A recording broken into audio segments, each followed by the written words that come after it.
Coming up, South Korea's Qatar 2022 World Cup campaign ends at the round of 16 as the team loses to Brazil. Despite it being 4 in the morning on Tuesday, fans flooded the streets to cheer the team on. South Korea and Vietnam promised to renew their bilateral relationship to a comprehensive partnership. This as the South Korean president greets his Vietnamese counterpart in Seoul. Plus, Russia ramps up missile attacks across Ukraine in protest of the G7's decision to sanction Moscow further. Good morning. Welcome to New Day at Arirang. We begin this morning after a sleepless night for many in South Korea as the nation tuned in to South Korea's round of 16 match against Brazil at the 2022 Qatar World Cup. After a big loss to tournament favorites Brazil, the South Korean team are heading home. Despite the loss, the future looks bright for the Taeguk Warriors with some of the younger stars shining in Qatar. However, that future will be without head coach Paulo Bento, who has said that he won't be renewing his contract. Our Lee Seung-jae leads us off this morning. South Korea's miracle run at the 2022 Qatar World Cup came to a screeching halt after world number 1 Brazil dominated South Korea on Monday during the round of 16 game. The Brazilians scored 4 goals from 4 different players in the first half at Stadium 974 in Doha, while substitute Phuc Seung-ho managed to pull back a lone consolation South Korean goal in the 76th minute. Brazil made it look easy, especially in the first half, when the South Korean defenders were rendered mere spectators to a Salisu attacking masterclass. Vinicius Jr. opened the scoring after just 7 minutes, which was followed by a Neymar penalty in the 13th minute. Son Heung-min's Tottenham teammate Richarlison got in on the act with a highlight reel goal before Lucas Paqueta put Brazil up 4-0 with a first-time finish off a Vinicius Jr. cross. With the latest loss, South Korea continue a run that has seen them fail to beat a South American side at any World Cup with 2 draws and 5 losses. Brazil, on the other hand, have only lost once in the round of 16 in 1990 to Argentina, and has made it to at least the quarterfinals in every tournament since. While South Korea has gotten through the group stages just 3 times in its history, including at this year's World Cup, the signs are there that many more World Cup runs could be in the Taeguk Warriors' future. While South Korea only managed 1 win in its 4 matches along with a draw and 2 losses, some of the team's young stars shone, including Lee Gang-in, Cho Kyu-sung, and Phuc Seung-ho. While it's uncertain whether the Qatar World Cup was Captain Son Heung-min's final appearance on the world's biggest football stage, many believe Lee Gang-in could quickly transition into the role as both the top playmaker and leader. And South Korean football fans look forward to many more young Taeguk Warriors developing and growing over the next 4 years. Lee Seung-jae, Arirang News. Now, thousands of football fans braved the winter chill and unsociable hours to go out and cheer for Team Korea. Supporters were in full voice at outdoor cheering events across the country. Our Lee Si-woo joined the Red Devils at one event and give us this fan play-by-play. It's the moment we've all been waiting for. The match between South Korea and Brazil to determine who will move on to the quarterfinals of the 2022 World Cup. Even hours before the kickoff at 4 a.m. on Tuesday Korea time, Gwanghwamun Square in central Seoul is packed with fans singing for Team Korea's victory. I've been here since 12:30 because I was so happy that South Korea beat Portugal last time and wanted to cheer with the other fans. Soon, the kickoff and the cheers and chants from the Red Devils reach fever pitch. It's one of the coldest days of the winter so far, and it even begins to snow, but the square is heating up with passion. It's minus 3 degrees Celsius out here right now, but the cold isn't stopping the football fever. 7 minutes into the first half, however, sighs fill the air as Brazil scores the first goal of the match. The disappointment is palpable as Brazil adds more goals, but that's not enough to silence the crowd that continues to sing. Yeah!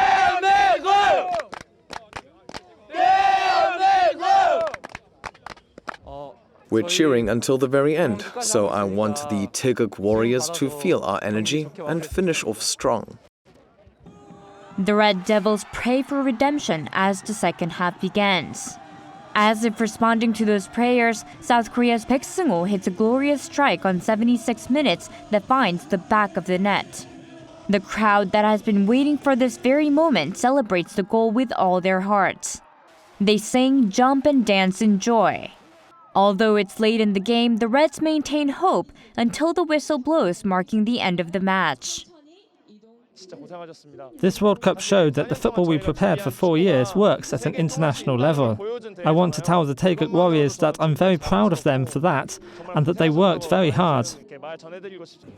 After the match, the fans clean up after themselves, voluntarily collecting trash whether theirs or not. Although the Reds may have lost the game, there is no doubt they have gained invaluable experience and memories from this World Cup. Lee Si-hoo, Arirang News. As we just saw, South Korea wrapped up its World Cup campaign after losing to Brazil in the first knockout stage of the tournament. So, have the team achieved what they set out to do before the World Cup, and what comes next for South Korean football? We have football writer Steve Han to break Korea's performance in Qatar. Good afternoon as you're in the U.S. Thank you. Thanks for having me again. How's it going? Good, good. Well, first, let's talk about how Korea's World Cup campaign this time around was different from previous recent tournaments. Did you see any improvements? That's not a trick question, is it? Because this is the first time Korea has advanced from the group stages of the World Cup in 12 years, and arguably the first time ever for Korea to play something that at least resembles a progressive style of football. So there's no question in my mind that the performance level of Korea at the World Cup this time around, especially compared to their performances in the previous two World Cups over the last decade or so, it's improved drastically. And could they have done better? Perhaps they could have, but they also could have done far worse. Let's remember that. So, this is the best football that Korea has played at a World Cup in terms of, my memory. So no question in my mind that they have improved. Korean football has improved under Paulo Bento. No question about that. And he has gotten this team to take the right step towards the right direction. Right, and let's talk about Paulo Bento and the Korean team's future, as Paulo Bento confirmed that he won't be renewing his contract with the national team. What should the Korean national team prepare now and build from this for the 2026 World Cup in North America? Right, and to beat Portugal, one of the best teams in Europe at a World Cup, and to advance to the last 16 of the World Cup for the first time in 12 years. All these things are obviously adding to the list of accomplishments for Korean football. But, what really sets Paulo Bento apart is that he has introduced the importance of, having a distinct style of play for Korean football, which is something that Korea has rarely had before at the world stage. And until 2018, it was more about, do whatever it takes to win for Korea. But now, having spent the last 4 years under one head coach, which Korea has never done before until they started working with Paulo Bento, Korea has put themselves in a position where they now have the experience of building a proper 4-year cycle for the World Cup. We look at this scary Brazilian team that beat Korea today. They've been under their head coach Tite for the last 6 years. And we look at the defending champions, France. They've been under Didier Deschamps for the last 10 years. And the stability and patience, these are things that are so important when you're preparing for a tournament that only happens every 4 years. And, we can only hope that this experience that Korean football had with Paulo Bento has finally taught a lesson for Korea, for us to truly understand the importance of trusting the process and respecting the leadership that we've made an investment to take this game in our country to the next level.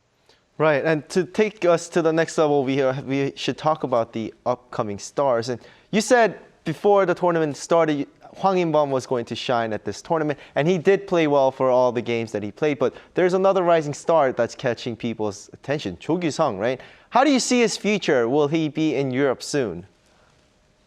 No question, he's one of the standout players for Korea. It's truly an inspirational story with him because, until last year, he was playing in the K-League 2, which is the Korean football second division. And he was then able to win the Golden Boot in the K-League 1 this year, which is an inspirational story in and of itself. And during this World Cup, he edged out Hwang Hee-jo to win a starting place in the starting lineup for Korea. And Hwang Hee-jo, he was Paolo Bento's best goal-scoring player over the last 4 years. So just the fact that Jo Gyu-sung was able to edge him out, it speaks volumes as to how far he has come in his career. And we'll have to wait and see where he'll be playing his club football in a few months' time. But I've already heard from several sources that he's already attracting plenty of interest from European clubs. So let's wait and see. But obviously, future very exciting for him.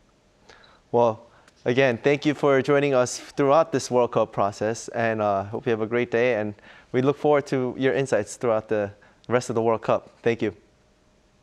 Thank you. Thanks for having me. Now, the leaders of South Korea and Vietnam held a summit in Seoul and agreed to renew bilateral relations to a comprehensive strategic partnership. The two countries marked 30 years of diplomatic ties. 이제 양국 관계의 새로운 30년을 준비해 나가고자 합니다. 급변하는 국제 질서 속에서 한국과 베트남이 연대해서 영내 평화와 번영을 키워나가는 것은 양국 모두에게 이익이 되고 We have consistently valued relations with South Korea in terms of Vietnam's foreign policy. Together with Korea, I hope to further contribute to bilateral co-prosperity and peace and stability in the region and the world. President Yoon Suk-yeol said the two sides grew closer than ever in terms of trade and investment. To further improve ties, the two leaders agreed to bolster cooperation in supply chains and rare earth resources, as well as in the finance, IT, and energy sectors. They also discussed working closely for regional security, including on North Korea, maritime security, and the defense industry. Staying with the two countries now that South Korea and Vietnam have agreed to strengthen their partnership, our Min Suk-hyun takes us to look at how the two have set strong ties over the years and what to expect from their future cooperation.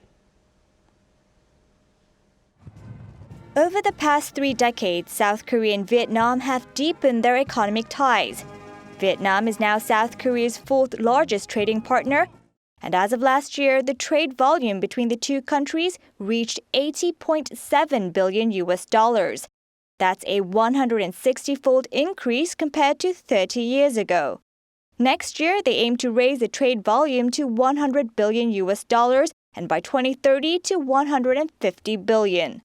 Not to mention, South Korea is also an important economic partner for Vietnam, as it's the largest foreign investor in the country with over 9,000 investment projects.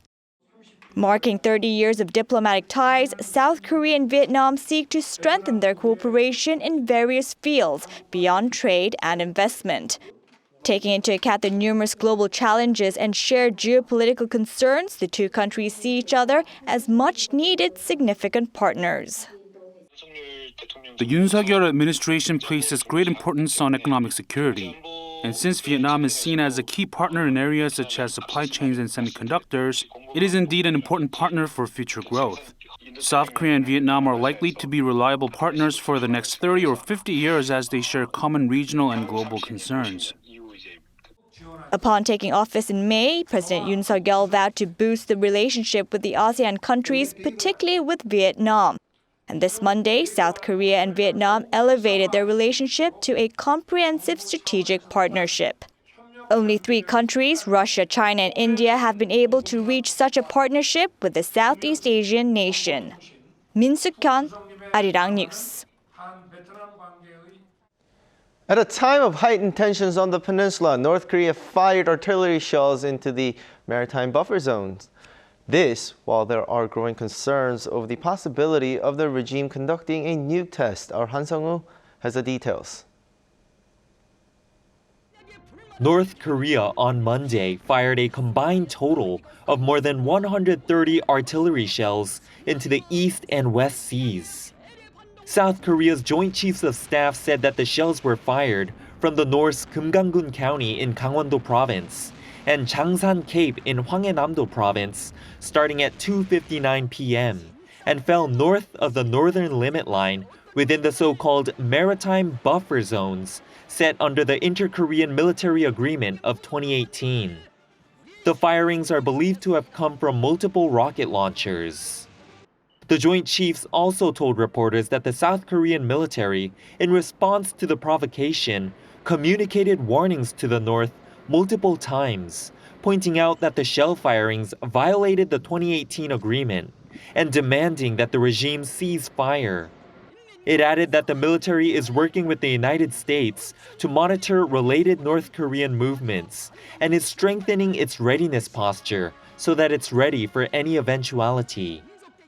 According to a statement released by the Norse military, the provocation was a reaction to drills conducted south of the border, which it accused of escalating tensions before sending a warning of its own. South Korea's Cheolwon-gun County, located some 70 kilometers northeast of Seoul, had posted on its website last week an announcement that the South Korean military would stage live fire exercises this week, including joint drills involving multiple rocket launchers on Monday and Tuesday with the U.S. Forces Korea.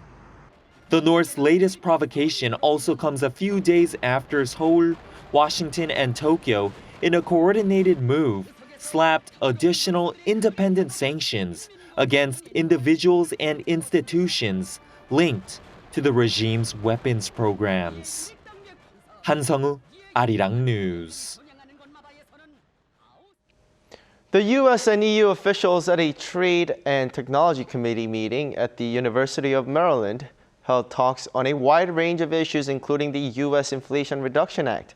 Monday's talks, which marked the third of their kind, come amid criticism of the act from EU countries that see it as a threat to European jobs, especially in the energy and auto sectors. While both sides say more discussion is needed, they also said preliminary progress was made. A joint statement also noted that the U.S. recognizes the EU's concerns and will look to address the issue constructively. Among other issues discussed was the consequences of Russia's invasion of Ukraine.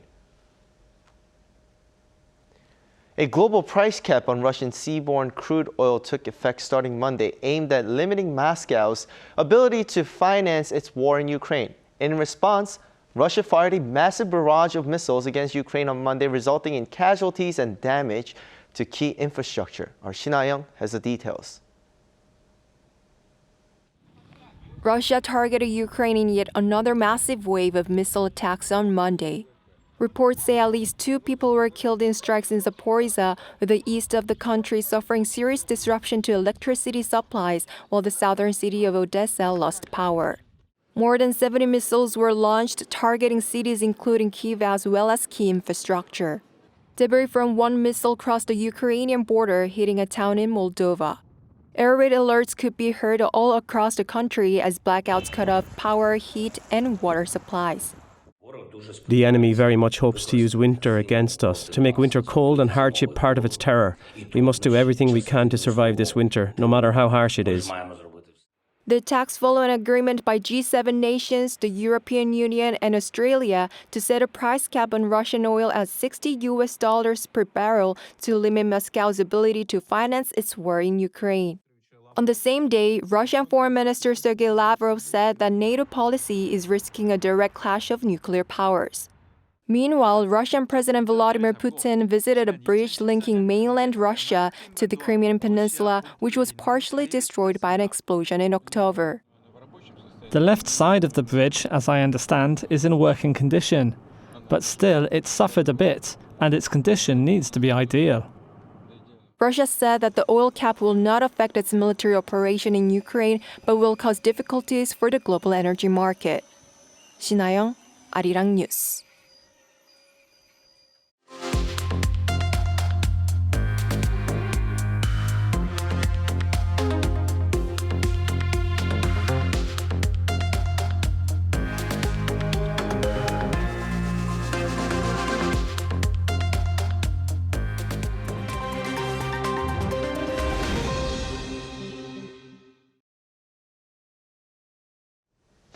For the latest updates from the Qatar 2022 World Cup, we now turn to our Matthew Ashley standing by at the Arirang newsroom. Good morning. Good morning, Doyon. Now, 2018 World Cup finalist Croatia is set to face this year's World Cup favorite Brazil in the quarterfinals on Saturday after beating Japan in a penalty shootout. Tell us more. Well, that is right. A tightly contested 1-1 match meant that the first penalty shootout of the World Cup was needed to separate Croatia and Japan. Now, taking place at Al Janoub Stadium, the match saw Japan score first with a goal by Daisen Maeda right before half-time. But Croatia came back to level the score in the second half with a scorching header by Ivan Perisic, converting a cross from Dejan Lovren. Now, nobody could find a second goal, though, forcing a penalty shootout where Croatian goalkeeper Dominik Livakovic made 3 crucial saves, and this to give Croatia a 3-1 win in the shootout and take them through to the next round. Now, a quick look at some of the upcoming World Cup fixtures. The next 2 matches will see the final 4 teams in the round of 16 battle it out for a place in the quarterfinals. First up will be Morocco against Spain at Education City Stadium on Wednesday at 12 a.m. Korea time. There, Morocco will play in the round of 16 for its second time and will be looking to reach its first ever quarterfinal. Then Portugal faces Switzerland in what will be the third meeting between the teams this year. The 2 sides actually met twice during the Nations League in June, with both sides getting 1 victory each. The match between Portugal and Switzerland will take place at 4 a.m. Korea time at Lusail Stadium. Now, FIFA on Monday brought charges against Serbia over alleged misconduct by players and fans during the team's final group stage match against Switzerland. Although not specified, it's thought the charges relate to allegations that Serbian fans used racist chants and slogans targeting ethnic Albanians, this including 2 Swiss players with roots to Kosovo. In 2008, Kosovo declared independence from Serbia, but Serbia hasn't formally recognized it. The match also saw benched Serbian players burst onto the field when a referee refused to award a penalty. FIFA has also charged 4 Uruguayan players for offensive behavior after they angrily harassed a referee following their World Cup elimination. An additional charge of discrimination has also been made against Uruguay, but FIFA has not revealed the details. And finally, illegal ticket sales are in the spotlight as ticketless World Cup fans desperate to see live matches in Qatar are turning to ticket hawkers. In a tournament that now has increasingly higher match stakes and fewer opportunities to see teams play, the demand for tickets is growing. Ticket hawkers have been looking to cash in, selling match passes at many times their value. Under a newly passed Qatari law, hawkers can face fines of 10 times the value of the tickets they sell. FIFA is also cancelling all tickets sold outside official platforms.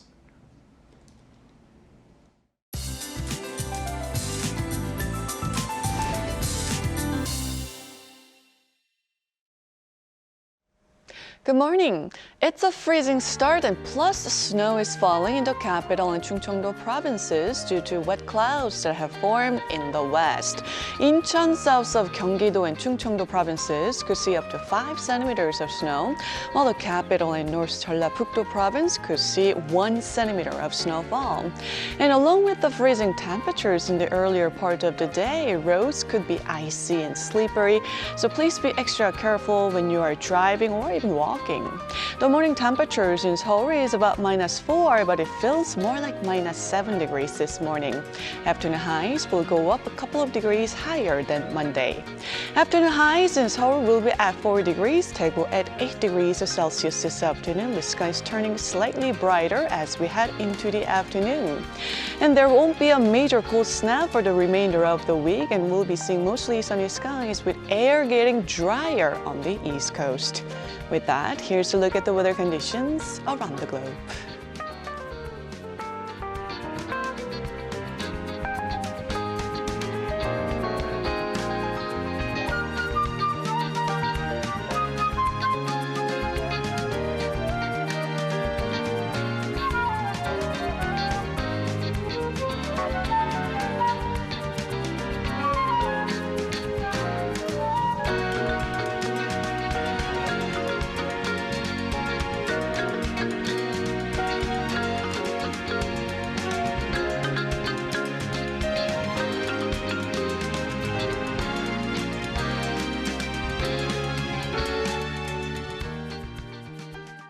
And that wraps up today's New Day at Arirang. We'll be back tomorrow for our Wednesday's edition at the same time. Please stay with Arirang News though for more updates throughout the day. Have a lovely day or evening wherever you are, and take care.